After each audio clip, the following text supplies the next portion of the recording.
Magandang umaga mga kapatid. Dito po sa chapel natin at ganoon din sa mga bahay-bahay at sa Facebook Live. May mga kapatiran po tayo na nakiki-join sa atin pamagitan po ng Facebook Live. At tanong ko po, di ba kayo napapagod na sa COVID? Ako'y pagod na po sa COVID eh. Marami na po mga bagay-bagay na hindi natutuloy dahil po kay COVID. Ating gawain, napapurwisyo po, no? Ating pagdalaw sa mga kapatiran ay limitado. Sa ating mga families, naapektuhan na po. Sa ngayon ay medyo lumuwag sila sa mga bata. 10 years old, pataas, pwede nang lumabas sa mga MGCQ. Sa makatuwid, kapag GCQ pa lamang ang inyong lugar ay hindi pa rin po pwede. Ang Cavite ay alam ko parang MGCQ. No? Kaya dito sa Cavite ay pwede na ang 10 years old above, pero kasama pa rin dapat ang mga magulang o ang nakatatanda. Alam niyo bakit? Sabi nila ay para daw mabuhay ang ekonomiya. Kasi ang mga 10 years old, kapag pumasok sila sa mga department stores, sa mga mall, magtuturo daw, bill mo ako noon, bill mo ako dyan. Para mabuhay ang ating ekonomiya, kailangan mayroong bibili. At may kikitain po ang ating mga negosyante. Pero nakakapagod na. 9 months, magti 10 months na po tayo. Oo, kaya isip ko mga kapatid, kailangan ng dagdag paalaala na naman po sa atin na kailangan nating magpalakas, no, sa ating kalooban. Sino bang hindi naapektuhan nitong COVID na ito? No? Kaya inuna ko i-research ang mga quotations na may kinalaman sa pagpapatuloy. Kasi nag-umpisa tayo na nagtiis, tanggap natin ang pangyayari, pero haba-haba na. Ano? Pero may nakikita na po tayong ilaw, liwanag doon po sa dulo ng tunnel. Bakit? Mayroon na pong bakuna. Bakuna na sa mga experts ay solusyon ng problema, pero hindi pa rin total na solusyon sapagkat hindi naman pala ibig sabihin ay hindi ka na mahahawaan. Kaya mayroon pa rin daw face mask, face shield pa rin kahit na bakuna ka na. At least, may panlaban ng ating katawan. Ano? At mayroon din po yung sa kabila, yung maayaw sa bakuna. Kaya tanong sa akin, ikaw ba, Brother John, magpapabakuna? Sabi ko, oo. Pero mahuhuli ako siguro. Sapagkat, di ba? Mahuhuli naman tayo ang mga priorities kasi, mga frontliners. O hindi, mauna na sila, mahuhuli. Mga seniors, pangalawa. Naku, kasama ako roon. Pero siguro naman, baka abutin ng buwan. Pagkatapos na maunang bakunahan yung iba, after a month, malalaman na natin ano ang resulta ng mga bakuna nila.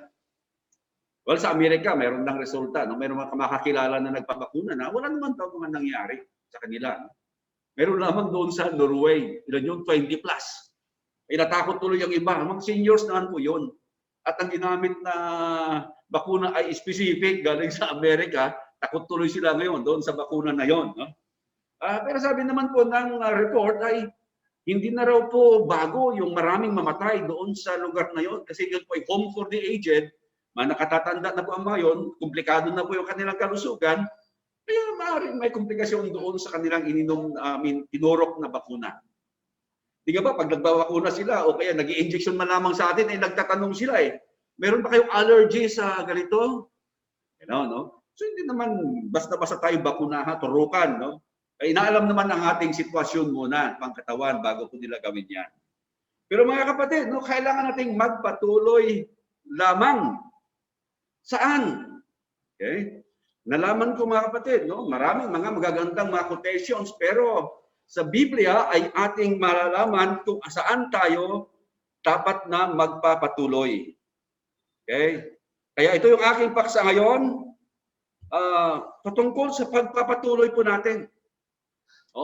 Ang pagpapatuloy or to continue is to persist in an activity or process, carry on with, to go on with, keep on with, proceed with, pursue, to maintain without interruption a condition, course, or action, to remain in existence, to remain in a place or condition, or stay. Kaya po sa Tagalog, meron yung word na manatili. At ang mga Bible translations ay gumagamit po ng sariling abide. At minabuti ko gumamit po ng Old King James kasi nandun po yung word na continue, magpatuloy.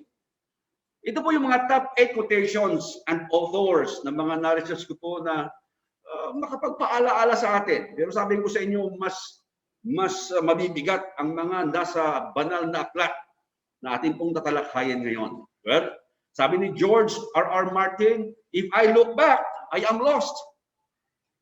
No? Pag tumingin daw siya sa likuran, maliligaw na siya, mawawala na siya. Na ibig sabihin niya, kailangan lamang ng sa front, tingin ang titingin. No? Harapan lamang upang hindi mawala, hindi maligaw. Life is like riding a bicycle. To keep your balance, you must keep moving. O nga, pag nagbibisikleta po tayo, kapag hindi mo padyaan para tumakbo, no? Matutumba ka. Parang ganyan ang buhay. Kailangan mong sumigil, lumarga para mabalanse ang iyong buhay. Albert Einstein po yan. So you must keep moving. Continue. Number 3, what's done is done. What's gone is gone. One of life's lessons is always moving on. It's okay to look back to see how far you've come, but keep moving forward. Sabi naman ni Roy Bennett, okay lang, lumingon ka. Pero hindi upang bumalik, kundi upang alamin mo kung gaano ka nakalayo doon sa pinanggalingan mo. Kaya ang nakaraan ay nakaraan na, ang nangyari ay nangyari na. Kailangan namang move on. 4, things aren't always easy. Hindi po ang lahat ng bagay ay madali, but you just have to keep going. And don't let the small stuff bug you down. Maliit na bagay, huwag kang magpa-istorbo po roon. Keep going, keep going. Alala ko yung isang klase ng battery. Keeps you going, going, going. Ba yun? Everready ba yun? Tagal na, parang di na lumalabas ngayon. Number 5, courage doesn't always roar. Sometimes it's the quiet voice at the end of the day whispering, I will try again tomorrow. O hindi yung malakas na boses. Ang pinapakinggan natin palagi. Meron yung quiet voice, mahinang boses. Bumubulong lang. Gawin ko ulit bukas. You see, it's moving on. Continuing. I don't know what lies ahead, but I want to keep going forever. Hindi natin alam anong mangyayari bukas, pero sige lang, tuloy lamang tayo, sabi ni Fuyumi Sorio. You simply have to put one foot in front of the other and keep going. Put blinders on and plow right ahead. George Lucas. Oh, so ito naman sa kanya, paglalakad naman ang tinutukoy niya. Basta lakad lang, yung isang paa mo ilagay sa unahan. Yung kanan naman, ilagay sa unahan ulit. Kaliwa, unahan ulit. Lumalakad ka nga, tuloy-tuloy ka nga. Yung blinders na tinutukoy, para ito yung binibiroan namin nila Chon at Sister Inday. Yung kabayo, kailangan nila ng piring, no? Parang egdas pa ang tawag din doon na dito sa sides ay wala siya nakikita. Ang nakikita niya lamang yung front. Tuloy siya ng tuloy at walang istorbo dito sa mga sides. At nag-aararo. Sige, tuloy ka lang sa pag-aararo. Yun ang sinasabi niya. And then sabi ni Israel Moore Agbivor, if you really want to eat, keep climbing. The fruits are on the top of the tree. Stretch your hands and keep stretching them. Success on the top. Keep going. Gusto mong kumain ng bunga ng punong kahoy. Di umakyat ka ng umakyat. Kasi ang bunga daw niya nasa taas. Huwag ka lang gumamit ng pangsungkit. Yung mga gusto ng mangga, punta kayo sa bahay, manungkit kayo doon. Marami ng bunga. Yung mga ladies, kainaman ngayon, green na green pa. Siguro mura pa yung nasa loob niya, yung tawag doon. Pag tumigas yun, medyo ayawan nyo na. Kung gusto nyo pumunta, keep going. Stretch your hands. Oh, and then success is on the top. Keep going. Maganda, ano po? Nakapagbigay ng inspirasyon na let's keep on going, continuing, no? Tuloy-tuloy lamang. Subalit sabi ko, sa anong paraan kaya tayo magtukontinue, magtutuloy-tuloy? Kaya ito ang papel ng banal na kasulatan, ang ituro po sa atin saan o ano o sino ang nararapat nating gawin o kaya lalapitan sa ating pagpapatuloy. At una,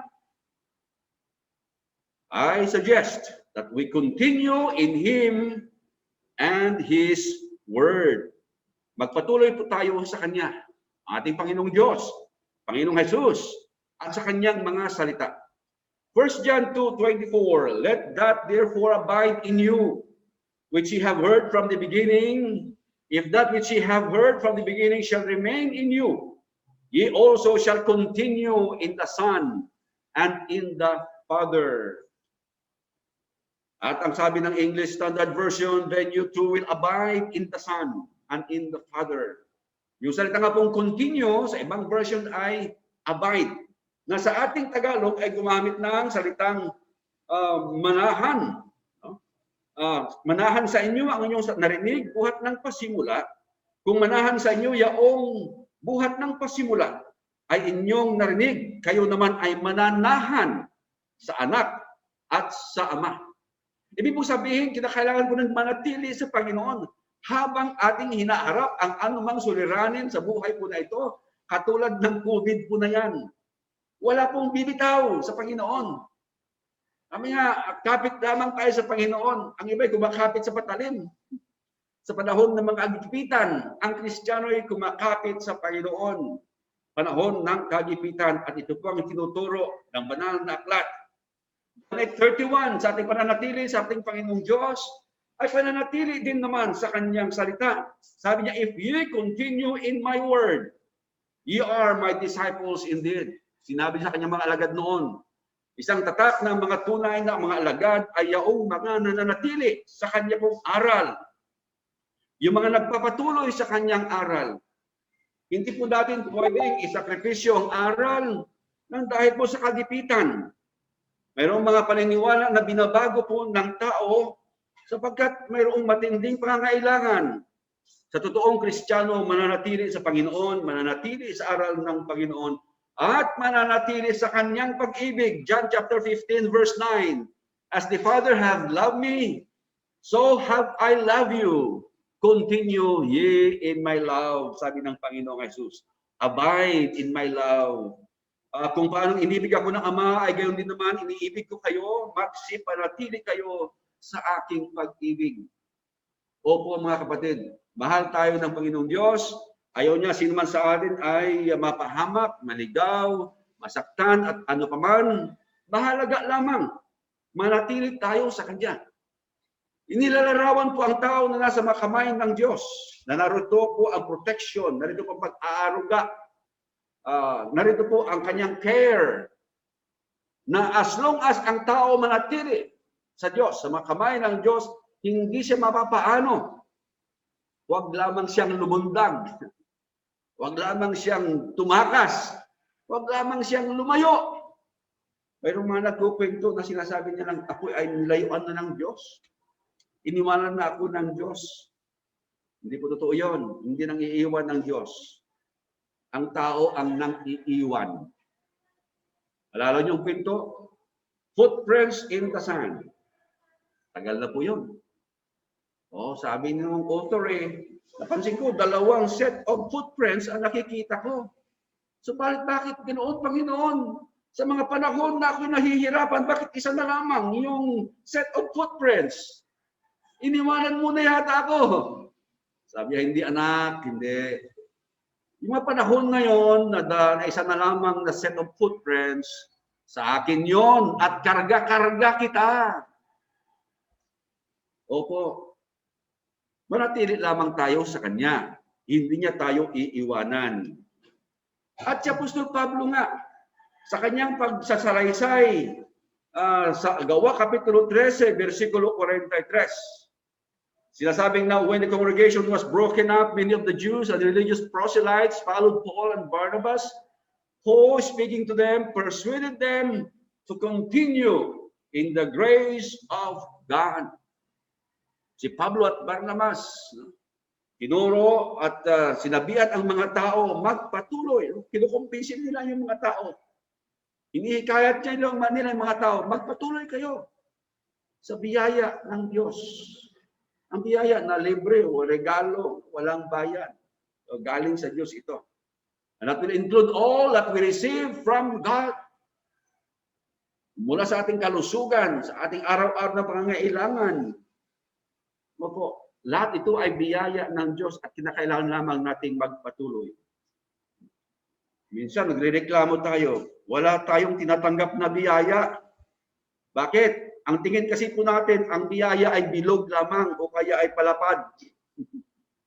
O yun lang ang biyaya sa atin, bilog, pera. Barya lang yun. Palapad, paba. Pera yun. Cheque kaya.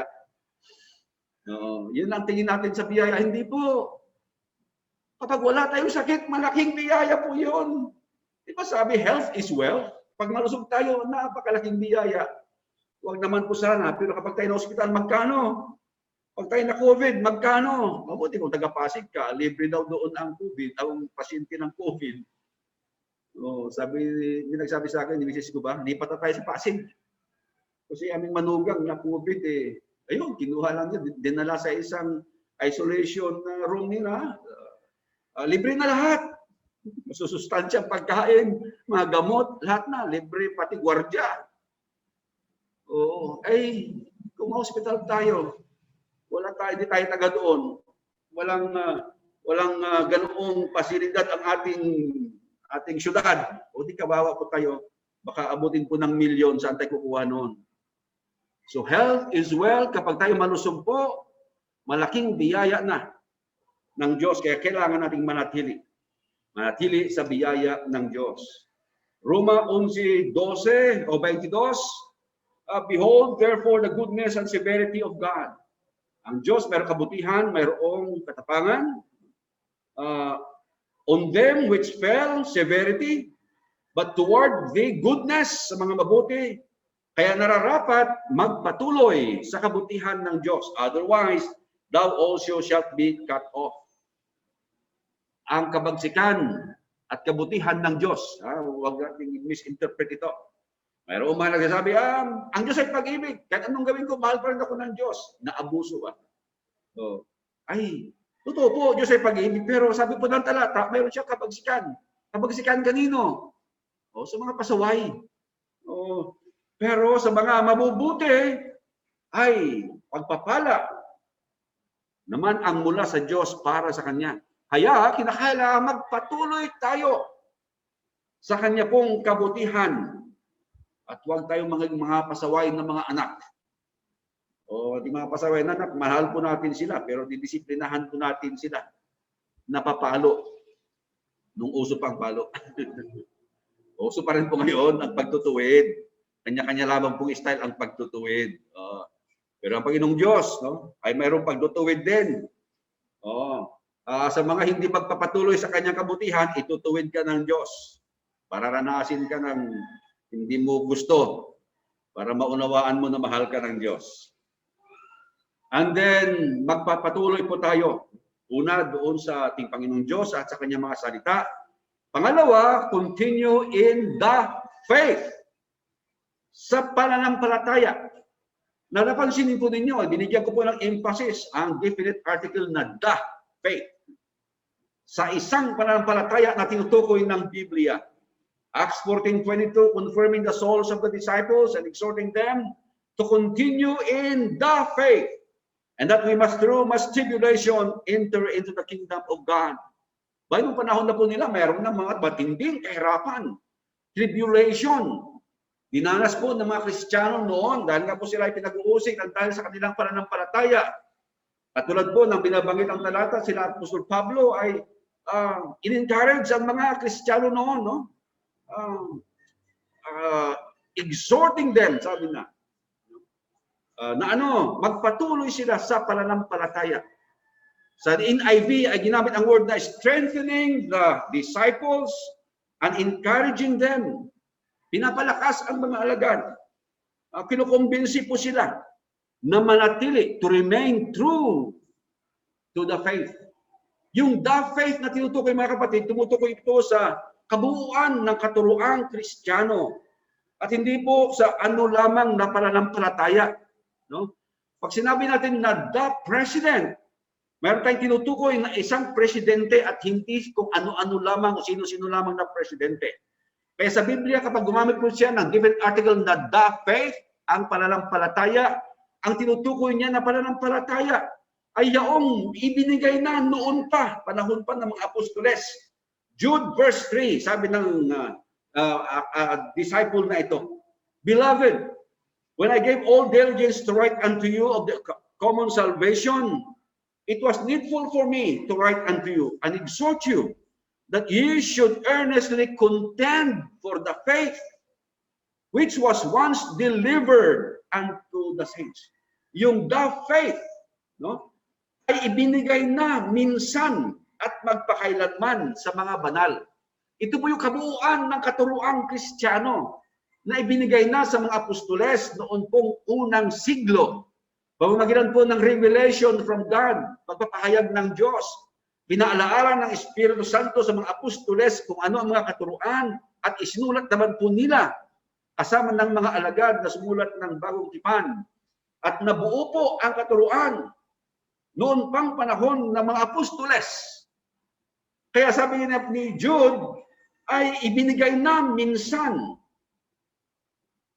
Past tense, tapos na po yon. Kaya wala na pong mababago pa sa mga katuruang nasa Biblia.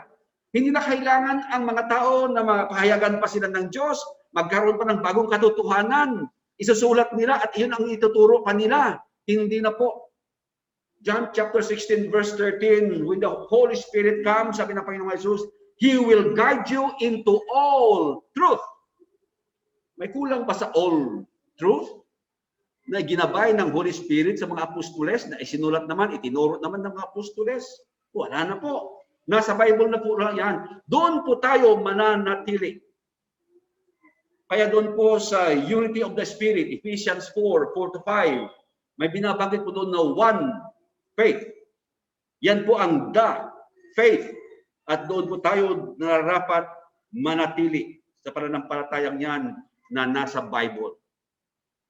Colossians 1:23, If ye continue in the faith, grounded and settled, and not move away from the hope of the gospel which you have heard, which was preached to every creature which is under heaven, whereof I, Paul, am made a minister.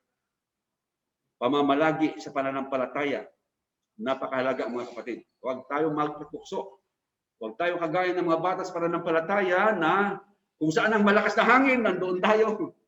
No? Dinadala ng hangin malakas, parang alon sa dagat. Hindi po. Nandoon po sa salita niya, sa katuruan na nasa Bible ang ating pananatili. Philippians 1:25, And having this confidence, I know that I shall abide and continue with you all for your furtherance and joy of faith. Pagpapatuloy kasama kayo, sabi ni Apostol Pablo. At ito ay, sabi siya, ikagagalak sa pananampalataya. Pangatlo, no, kailangan baratilihin natin, no? Pagpapatotoo. Nakatulad ni Apostol Pablo sa harapan ni Haring Agripa. Isinalaysay po niya kung ano po ang nangyari sa kanyang buhay, paano siya naging Kristiyano, paano siya naging apostol. Sabi nito, having therefore obtained help of God, sa harapan I continue unto this day, witnessing both to small and great, saying none other things than those which the prophets and Moses did say should come. So si Apostol Pablo, nagpatuloy siya sa pagpapatotoo. Nanatili siya sa pagsasalaysay. Paano siya naging Kristiyano? No? Paano siya tinawag ng Diyos? At yun ay isa sa mga dapat nating gawin habang tayo ay narito sa sitwasyon ganito mga kapatid. Hindi pwedeng ang ating mga kwento na lamang ay mga negative patungkol sa COVID na ito. Kung paano tayo pinahirapan ng COVID na ito. Dapat ang ating maikwento ay mga patotoo na ang Diyos ay buhay, ang Diyos ay naaruga tayo, hindi tayo binababayaan. God is good. Ang ating pong mensahe dapat sa ating mga nakakausap. Paul was telling stories how God saved him. Mga mabubuting kwento ang kinukwento ni Pablo, mga patotoo sa kabutihan ng Diyos, at ganoon nga po, nararapat ang ating mga kwento rin naman. Huwag tayong mga hinawa sa pagnanalangin. Oo, sawa na tayo sa COVID na yan. Pero alam nyo ba na mula nung magka-COVID, kahit sa aking sarili, naging araw-araw na tuwing bangon ang aking prayer. At laging bahagi ng ating prayer ang ilayo po tayo sa virus na COVID. Dati ay sa kadisgrasyahan lamang sa pahamakan lamang ang prayer natin na ilayo tayo Ngayon, palagi na. At hindi lamang para sa ating sarili. Mga kapatiran, mga mahal sa buhay, mga kaibigan na rin, kahit mga kapitbahay ay pinagdarasal po natin na huwag silang mahawa ng COVID. Bakit? Kasi kapag kapitbahay mo nahawa sa COVID, baka malapit na sa iyo. Malapit na sa iyo. Sa malungkot na balita, doon po sa Agusan, na nandun po aking mga kamag-anak, ay dati, relax sila. Itong huli, nandun na raw po. Nandun na yung COVID. Sa mga provinces. Parang nahuli po sila.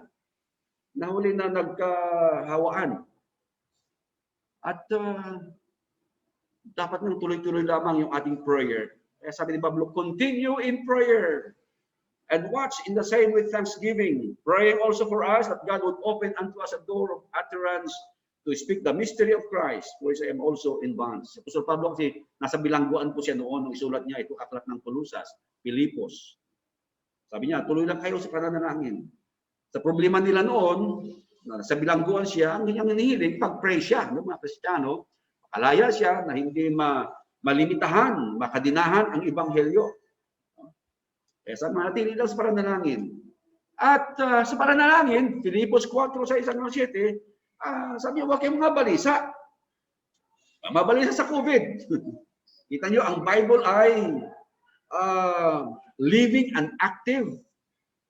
Parang isinulat lamang itong panahon na ito. Tutuusin, 100 years ago, thousands of years ago, na isulat ito. Pero pag binasa mo ngayon, parang hapon lang isinulat. Huwag kayong mga balisa sa anumang bagay. That includes COVID. Kundi sa lahat ng mga bagay kasama ang COVID, sa pamamagitan ng panalangin at daing na may pagpapasalamat, ay ipakilala ninyo sa inyong mga kahilingan sa Diyos. At ang kapayapaan ng Diyos na di masayod na pag-iisip ay mag-iingat ng inyong mga puso at ng inyong mga pag-iisip kay Kristo Jesus. Pagpapatuloy sa ating pananalangin. And then panglima, second to the last, take heed unto thyself and to the doctrine, continue in them. Ang isa pa'y ang magpatuloy sa pagpapalaga, pag-iingat sa ating sarili at sa katuruan, the doctrine or the faith. Natapos natin yan sa unahan. Dito ngayon ang emphasis naman ni Apostol Pablo kay Timoteo, o Timoteo, ingatan mo ang iyong sarili. Well, may kinalaman po sa katuruan niyan, sa pananampalataya niya. Naniniwala din ba ako, may kinalaman niyan sa kanyang pisikal na pangangatawan. O minsan, nagkasakit si Apostol si Timoteo. Sinabihan si Pablo na, huwag ka nang minom ng tubig, minom ka naman ng kaunting alak para sa iyong kalusugan, sa iyong sakit. Noon po yun, ngayon naman, meron tayong mga tableta, kaya hindi na po ito na-advise na uminom ng alcohol para sa kalusugan o sa pinakagamot ng inumang sakit. Ang instruction ni Pablo kay Timoteo ay ingatan ang iyong sarili at ang katuruan. Sarili na hindi dapat kalimutan nga naman. Ang mga apostoles doon, sabi ng Panginoong Jesus, isa sa inyo, magkakanulo sa akin. Sabi ng mga apostoles, ako ba Panginoon? Ang emphasis, sarili. No? Kaya sabi ni Pablo, I discipline my body and keep it under control, lest after preaching to others, I myself should be disqualified. Baka ako rin madi-disqualify din.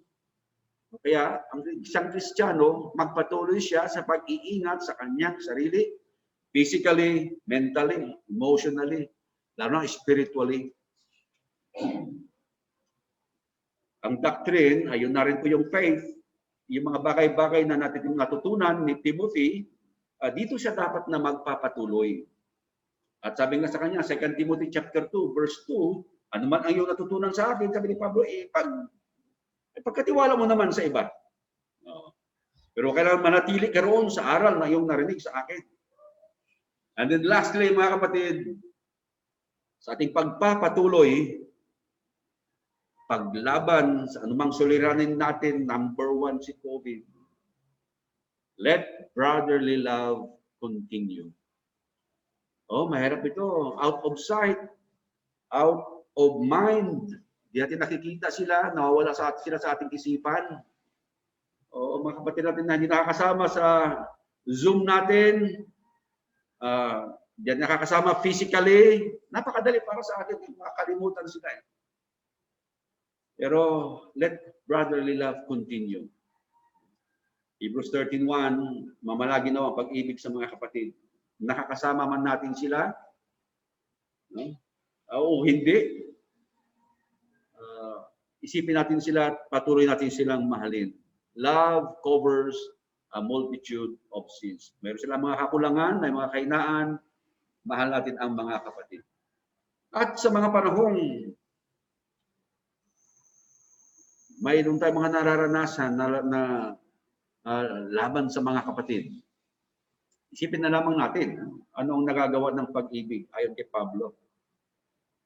Oo. Na kapag nasa ating mga ito, kung hindi man masolusyonan ang lahat ng problema natin sa kapatid, mabawas-bawasan man lamang ng malaki. Bakit? Ang pag-ibig ay matyaga. Di pagtyagaan mo ng kapatid mo na may problema. At magandang loob ka na sa kanya. Hindi maiinggitin. Huwag kang mainggit sa kanya. Siya rin huwag mainggit sa iyo. Hindi mayabang. O di huwag kang magmayabang sa kanya kung may pag-ibig ka sa kanya. Ni mapagmataas man. O huwag kang magmataas sa kanya. Mahal mo siya. Hindi magaspang ang pag-uugali. Check mo ang ugali mo. Mahal mo ang kapatid, huwag kang magaspang sa kanya. Hindi makasarili. Baka makasarili ka na hindi mo naaala-ala yung kapatid. Ikaw na lamang lagi. Hindi magagalitin. Nakaw, ngayong panahon ng COVID, marami ang pressure, na-stress, kaya nagiging magagalitin o mapagtanim ng sama ng loob sa kapwa. 10 years ago, sinaktan mo ako. Kung pag-ibig, mawawala yon. Hindi ito natutuwa sa masama. Sa halip ay nagagalak sa katotohanan. Ang pag-ibig ay matiisin, mapagtiwala, puno ng pag-asa at nagtitiyaga hanggang wakas. And so, continue in love. Sabi ng Hebrew 13 verse 1. So mga kapatid, nagsawa na ako kay COVID. Kayo rin, nagsawa na kayo. 9 months ago, 10 months na. January, February, March. So, 2 months na lang. Isang taon na siya. At wala pa makapagsabi na matatapos na in 1 year. Pero mga kapatid, hindi rin ako mapapagod sa pagpapaalaala sa ating lahat na kailangan nating magpatuloy. Magpatuloy sa Kanya, sa Kanya mga salita. Magpatuloy po tayo sa ating pananampalataya. Sa pagpapatotoo, sa kabutihan ng Diyos. Sa ating pagdarasal. Sa pag-iingat sa ating sarili at sa aral at manatili tayo sa ating pong pag-iibigan. Pagpalain tayo ng ating Panginoon.